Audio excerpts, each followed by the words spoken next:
I heard a story about a woman who knew her husband had left her when she came home from work, and their Alexa was missing. The woman put something in the oven and said, "Alexa, set the timer." Alexa did not respond. "Alexa?" The woman searched her house. Her husband had packed his bags, moved out, and taken Alexa. This will never happen to me, because I'm the kind of woman who will never have an Alexa, because I will never let another woman's name be said more than my own in my own home, or anywhere else. When my husband and I stayed at the Wynn Resort and Casino in Las Vegas, every room came with Alexa. 2 robes, electric blackout drapes, HBO, and Alexa. Alexa was beige and sat on the beige desk and blended into the beige wallpaper. She looked like one of those toes that blends into a desert. You don't see it until it blinks. And then it is all you see. Breathing and blinking and listening and looking at you. Blink. We overheard our hotel neighbor get his wife in the mood. "Alexa, play Stevie Wonder." Alexa said, "Playing Stevie Wonder on Sirius XM." And then, "Alexa, play My Sherry Amour." Alexa said, "Playing My Sherry Amour." And then, through muffled cries of passion, "Alexa, play Very Superstitious." Alexa said, "I'm having trouble understanding you. Would you repeat that?" "Play Very Superstitious." "Do you mean superstition?" "Yes." "Okay, playing Superstition." Yes, during a game of Tune in Tokyo with his wife, our neighbor had a full-on conversation with another woman. Robot lady or not, that is an open marriage. And my marriage is as shuttered up as a beach house in a hurricane. I called housekeeping to have Alexa removed from our room. No, I did not think that my husband would fall in love with Alexa the same way some Japanese men marry their Nintendo virtual girlfriends. But you can never be too sure. These things happen, and Alexa knows all of your man's things. Alexa is never impatient or sullen or moody or mad. She never gets her period, so she never gets PMS. Menopause and gravity are as hysterical as Chip and Dale. Alexa speaks only when spoken to. She sits at the ready, ready to serve. You'd call me crazy if I let another woman sit in the corner of my bedroom all day, every day, never sleeping or in want of food, water, chit-chat, or a toilet, able to summon my husband's every whim from Amazon like a modern-day Barbara Eden in a bottle. "Alexa, order a cooling eye mask and a box of Nicorette." "Yes, master." Blink. Nuh-uh. No way. I dream of Genie, Jeff Bezos' robot lady, or Playforce Centerfold. They are all the same to me. I ain't letting none of them in my house, because it is my house, and my husband is mine. I'm not jealous. I'm territorial. It's not that I don't trust my husband. I trust him. But it's like Mama used to say when I started to drive. "I trust you, Helen Michelle. I just don't trust the rest of the world." Mama taught me, before you get in a car, check the backseat for a crash murderer. And then check under the car, because that's where murderers like to hide and slice your ankles. I'm such a defensive driver. I haven't driven since I was 19. So when it comes to my marriage, I'm a defensive wife. I'm not going to let my husband, and thereby my marriage, be preyed upon.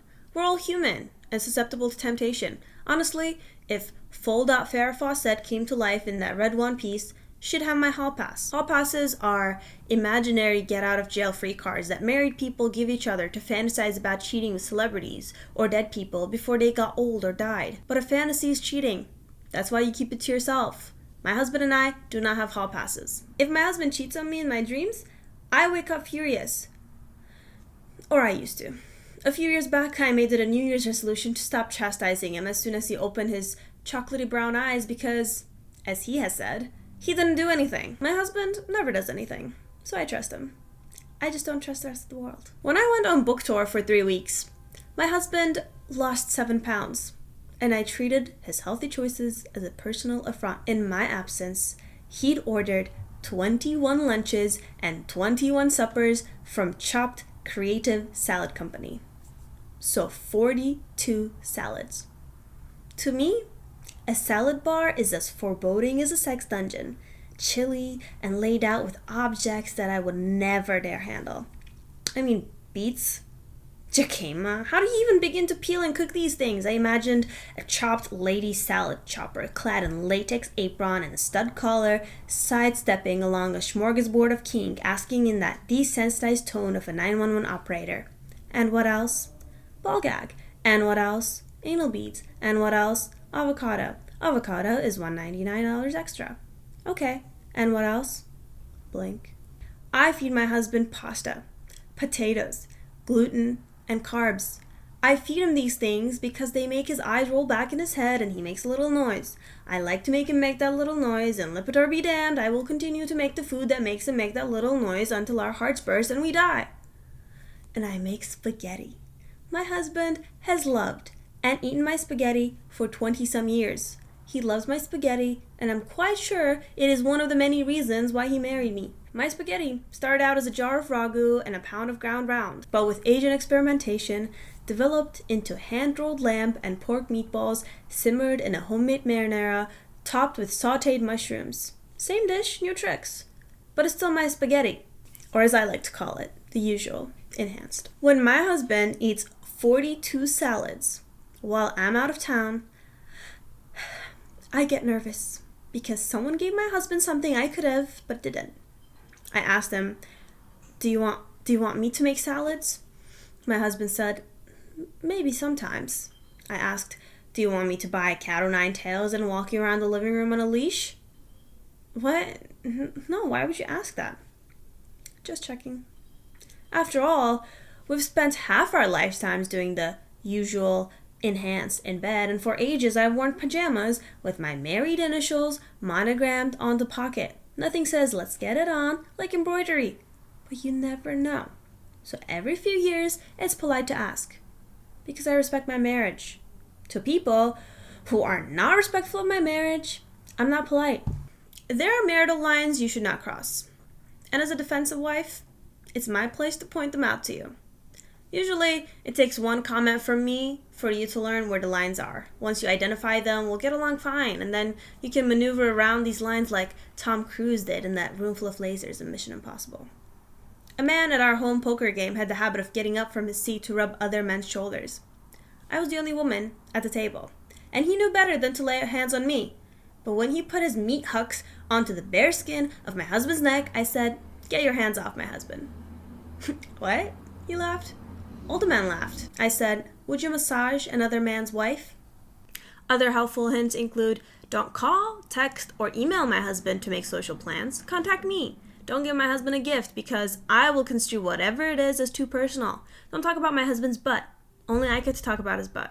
Don't post a picture of my husband with his shirt off on your Facebook page. No, it doesn't matter that he was sitting on softball bleachers with 6 other men who had their shirts off on the hottest day in history. He's half naked, and that glistening sun-kissed chest is mine, not yours to share. And I ain't sharing. Those who don't take my warning seriously fall off our Christmas card list. Sometimes I let them live on in infamy with little nicknames like Baby Fishmouth and Drip. I can't tell you what those nicknames stem from or what those women did to offend me, because if they recognize themselves in print, won't my face be red?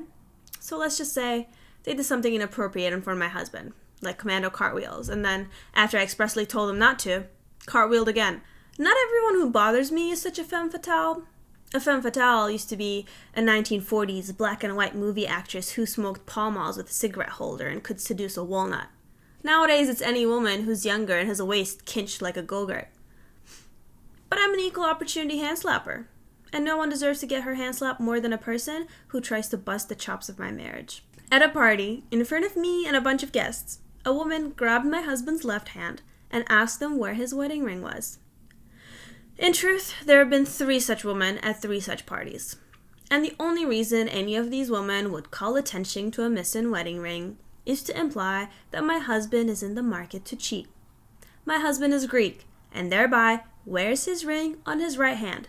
He held up his right hand and showed this woman his ring. The woman said, "Oh." And then I asked that woman, in front of my husband and the very same bunch of guests, "Do you have many women friends?" The woman said, "No." I said, "That kind of comment is why."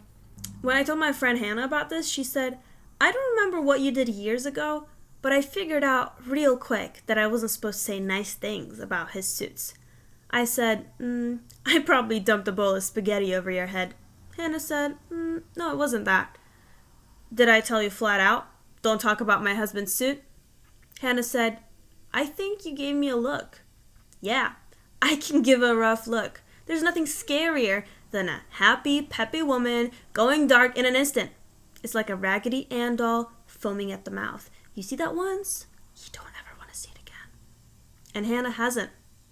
A benefit of never again crossing one of my marital lines is that I am as fiercely appreciative of and loyal to and protective of our friendship.